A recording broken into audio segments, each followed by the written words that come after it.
So I'm going to cut right to the chase. Clay Elm Soleil did not make the list, which really upset me. I've been doing a lot of testing with laser blades, trying to figure out what fits what, like which blades work well in particular niches. And what I found, interestingly, is that Butterfly Glow and Baldur's Edge are both fighting for first place, and everything else is fighting for last, and that includes Clayome Soleil. Butterfly's Edge is a high critical blade, which makes it scale really well with critical magnification attachments. Now, the downside to Butterfly Glow is it's got a pretty tight crit window, but it's in a comfortable melee friendly space. You got to be pretty close to the enemy in order to crit, so it's really not as bad as most other weapons with tight crit windows. And it's also not, it doesn't have a very impressive femto bonus capacity. I mean, it's a 1.2 femto bonus damage modifier, and the femto capacity threshold in order to maintain that 1.2 bonus is 50%, which is great for the capacity threshold because that means you can run Butterfly Glow without using propellant tanks and still maintain its maximum damage output. Meanwhile, Baldur's Edge has a much higher femto capacity bonus of 1.5, but you have to stay above 75% of your femto maximum capacity. So it requires the propellant tanks in order to maintain maximum damage output if you want to use skills or fly around basically at all. Now, Clayome Soleil is a little bit weird because Clayome Soleil also has a 75% femto capacity threshold, just like Baldur's Edge, but its femto damage bonus is 1.3 compared to Baldur's Edge's 1.5. And what that means is that it doesn't scale nearly as well with attachments as Baldur's Edge does. Which is really kind of a shame because it doesn't have anything to fall back on. Like, for example, Butterfly Glow has crit that it can build into instead of femto bonus to maintain high damage even outside of its. If it loses its femto bonus, if it loses that 1.2 bonus, it's still going to do really good damage. Meanwhile, Clayome Soleil does not have weakness exploit better than any other blade. It does not have critical damage better than any other blade. It doesn't have anything that makes it special. The only thing that Clayome Soleil can do better than both Baldur's Edge and Butterfly Glow is hit soft targets without crit slightly harder than either one of them. That's it. If you're really, really, really bad at maintaining optimal range to do crit damage, and you're for some reason trying to hit soft targets with a laser weapon, then Clayome Soleil has some justification there. It makes some sense there. But even with that in mind, that basically just means that Clayome Soleil is a really bad physical blade, masquerading as a laser blade. If it didn't have such a strange middle child setup, it would probably scale better as you built around it, and it would keep up. But as it stands, as soon as you start putting attachments on these weapons, Baldur's Edge and Butterfly Glow both shoot right past Clayome Soleil. I would even go as far as to say that Vermilion Knight has more use case scenarios than Clayome Soleil, because at least Vermilion Knight has incredibly high flinch output and a wide window that's also well within melee range, which makes it perfect for pairing with other hard to crit with weapons as a crit stick.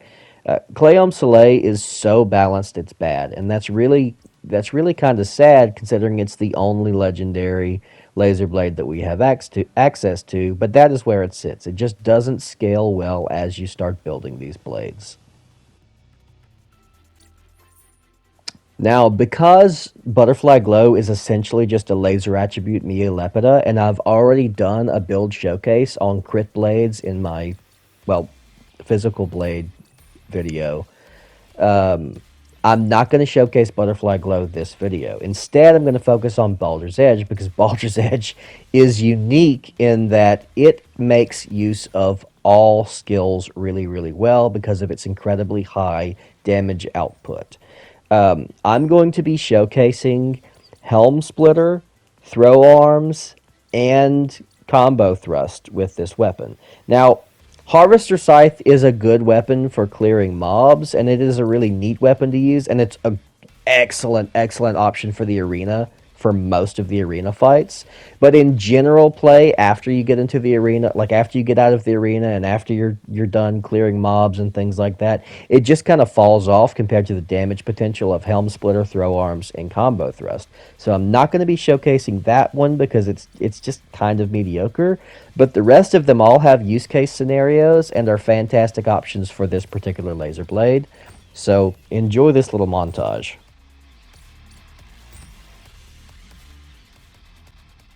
I'll be using both a dual wield build and a single blade build with an offhand acid gun. Because why not? I will not allow further casualties. You're finished.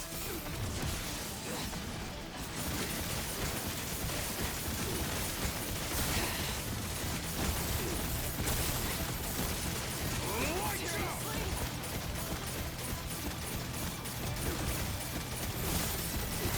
Now's the time to get serious.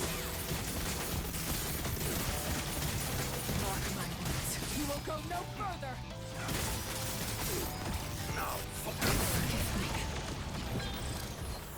Nice! I come here just to be slain. It's a mystery to me.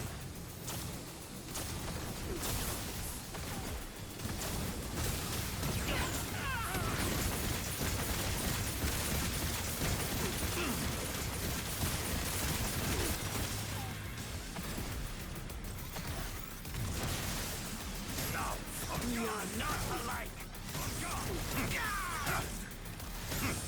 See your audacity. You make it look easy.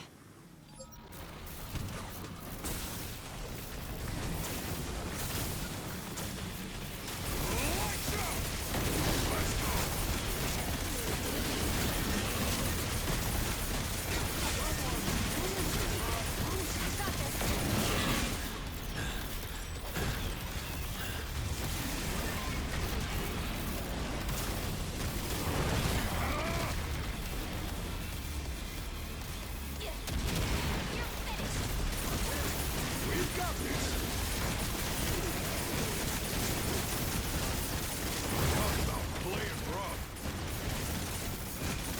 Splash.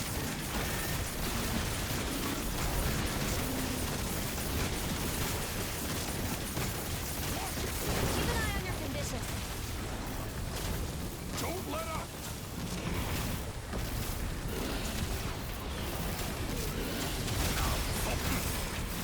Remember who's repairing your mess.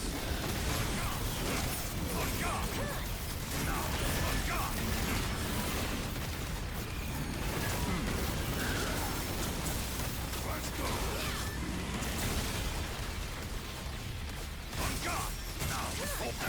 Please hit. Your VP's at 50%. Now I knew that this was going to do pretty well for Grouse on my Mega, but I was not expecting it to clear him in under 2 minutes.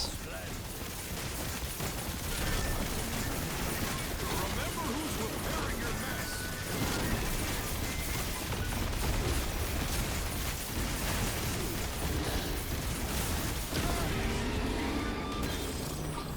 You make it look easy.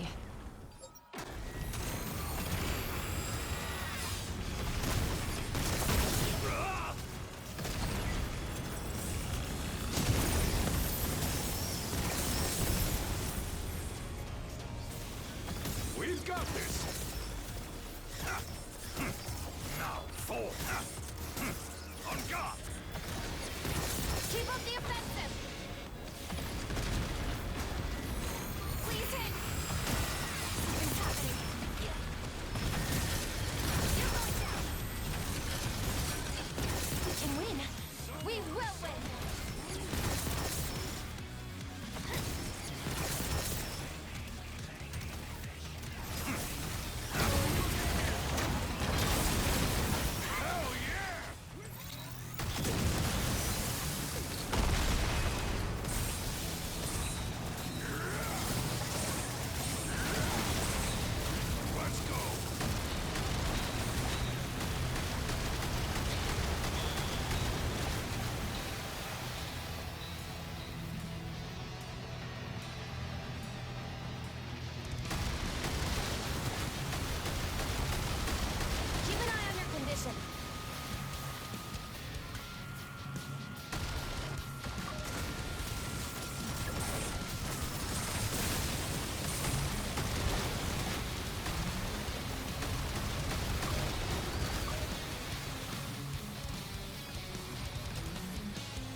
Who's repairing your mess?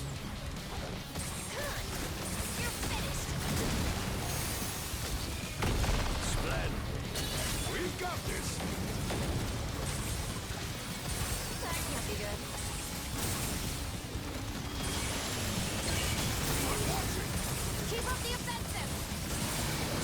Keep an eye on your position.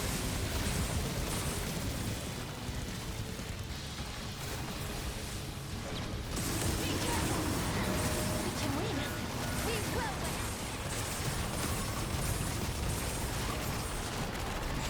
Your VP's at 50%. Be careful. Alright, that's going to do it for the laser blades. I'm a little disappointed that we only have two options to choose from when it comes to in-game, like high-scaling in-game builds, but the two options that we do have are really good, so at least we have that.